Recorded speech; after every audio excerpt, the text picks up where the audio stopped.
Je pense que toutes les personnes qui étaient présentes ce jour-là étaient émues, époustouflées, vraiment impressionnées en fait des aptitudes de ces enfants malvoyants.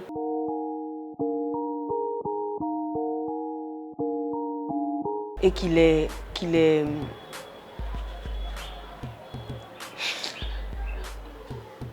Ok, 1, 2, 3.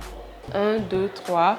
Salut, je suis Emmanuela. Je suis bénévole à Youth Education depuis novembre 2021. J'ai toujours été intéressée par l'engagement civique et c'est quelque chose que j'ai toujours voulu faire.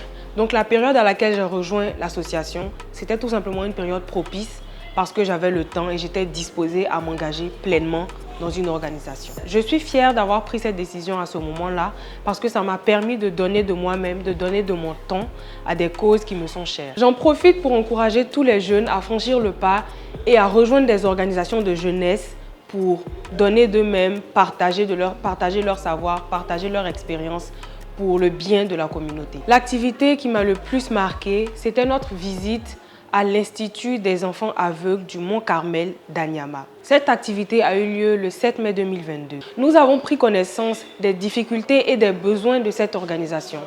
Donc, nous avons décidé de nous mobiliser pour leur venir en aide en passant une journée avec eux. Nous leur avons remis des dons et des équipements pour soutenir leur fonctionnement et contribuer à l'éducation de ces enfants malvoyants. À notre arrivée, j'ai d'abord été touchée par l'accueil chaleureux des enfants. Cette journée nous a permis d'être immergés dans leur quotidien et de voir les efforts abattus par l'équipe dirigeante de cette organisation. J'étais vraiment heureuse de constater que c'était un esprit de famille, un esprit de convivialité qui régnait ce jour-là. La proximité était telle que c'était comme si on se connaissait depuis longtemps, alors que c'était la première fois qu'on passait une journée avec ces enfants. Le moment qui m'a le plus marqué au cours de cette journée, c'était la dictée en braille des enfants malvoyants. Je pense que toutes les personnes qui étaient présentes ce jour-là étaient émues, époustouflées, vraiment impressionnées en fait des aptitudes de ces enfants malvoyants. Parce que avant ça, la plupart des personnes présentes n'avaient jamais été réellement confrontées aux réalités de personnes malvoyantes.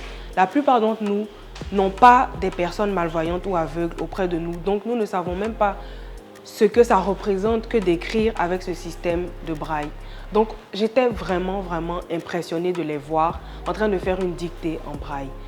Je n'avais jamais rien vu de tel et mon admiration et mon respect pour ces personnes malvoyantes, ces enfants malvoyants qui pourraient être dans un état de tristesse perpétuelle ou dans un état d'abattement, ne l'étaient pas et bravent cette circonstance de la vie pour exceller quand même à l'école et produire de très bons résultats. Donc, c'est vraiment mon moment coup de cœur de cette journée. Si j'ai appris une chose au cours de cette journée, c'est que le handicap n'est pas un frein ou un obstacle à vivre pleinement sa vie, à apprendre et à être intégré en société. C'est un exemple pour nous. La discrimination n'a pas lieu d'être, n'a pas sa place dans notre société.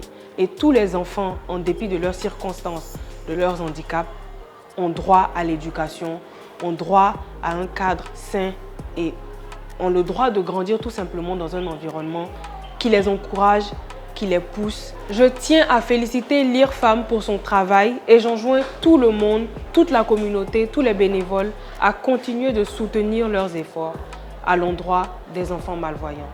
Youth Education, donneur d'espoir.